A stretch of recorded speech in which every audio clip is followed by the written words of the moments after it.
What it is, YouTube muscly folks? It is leg day for me, the deadlift oriented and focused one. My heavy set today was 285 for as many reps as I could do, and I got 7. Not too displeased with that, considering the fact that I'm on 3150 calories, which for me is a deficit on a workout day, and I'm weighing 159, 158 pounds. As you can see, I'm getting pretty lean at this particular point in time. So my body weight is not working to my advantage. My energy systems are not working to my advantage, so it's kind of best as I can do.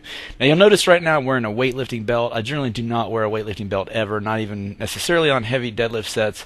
But lately I've been using them on some of my very heaviest sets on days when I'm really hungry, and also sometimes when I go over 300 pounds. Just because, like, my core generally gets overtrained because I do pretty much only compound movements all the time anyway. I already feel really fatigued going into my hanging leg raises in my abs, and I have a tendency on these really heavy sets, as you just saw, to push reps that I probably shouldn't even do, like these, because I have a hard time detecting when my core is getting fatigued. So my thinking is on an absolute heavy set, and on of deadlifts, maybe over 300 pounds. And I do it on my absolute heaviest work set of squats, which is usually on Sunday, which I don't usually have the ability to film that particular workout. So I do use it in a limited way on only my heaviest work set. And that brings me to a thought that I think is really important, is that I think that there's a lot of people out there that overuse weightlifting belts.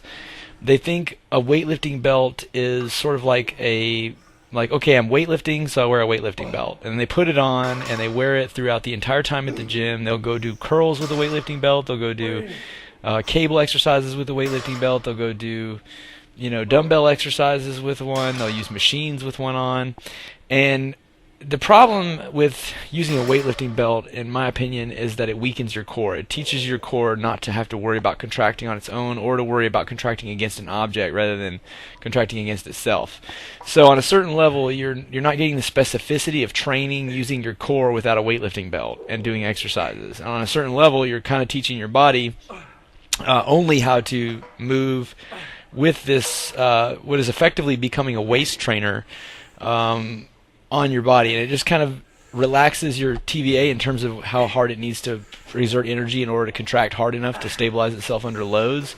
So I think that in general, you should generally be lifting without a belt, unless you're like a power lifter who's going to be doing, levels of weight that are just totally impossible to, guarantee safety on without a belt, like you're doing 700 pounds or something like that, But if you're, just for general fitness, and you're doing deadlift and squats because you want to, look good naked and stuff, and you're not really necessarily looking to triple your body weight or whatever, using the belt is probably going to ultimately make it harder for you to safely squat, because you're going to possibly play with loads that your core can't handle, and you're not going to have your core trained to handle loads, which in real life might make you think you're stronger than you are because you don't have a weightlifting belt on, when you're picking something up around the house.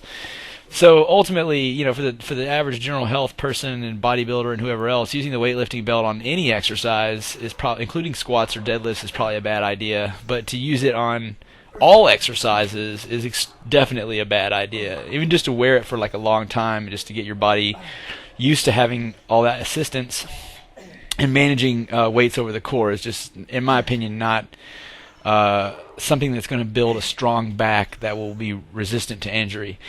For me, it's on like the absolute heavy sets I'll do it, and bearing in mind that this workout, it started with deadlifts, then it went to some fairly light squats, and now I'm doing hanging leg raises, which is a super advanced ab exercise, and I'm definitely going to completely exhaust my abs on this exercise, no matter what I did prior. I could come in and do only this, and I'm going to wake up in the morning with really sore abs. So considering that I'm not really needing, and not just abs, lower back, everything else.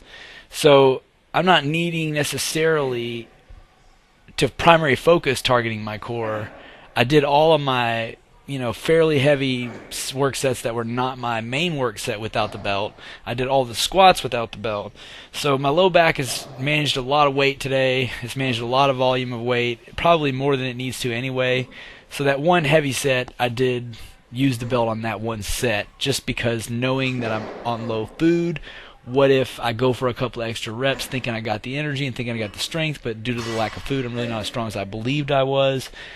I don't have the ability to tell while I'm doing those reps that I shouldn't be doing them because I don't notice. It's too busy lifting the weight. So I guess just as a safety measure for that one set where it's possible my form could break down, I use the belt when it's a certain amount heavy. Today, 285.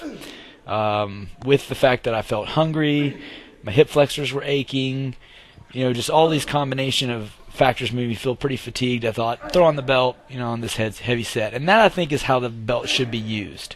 It should be used as a special thing to get you through a set that could be risky.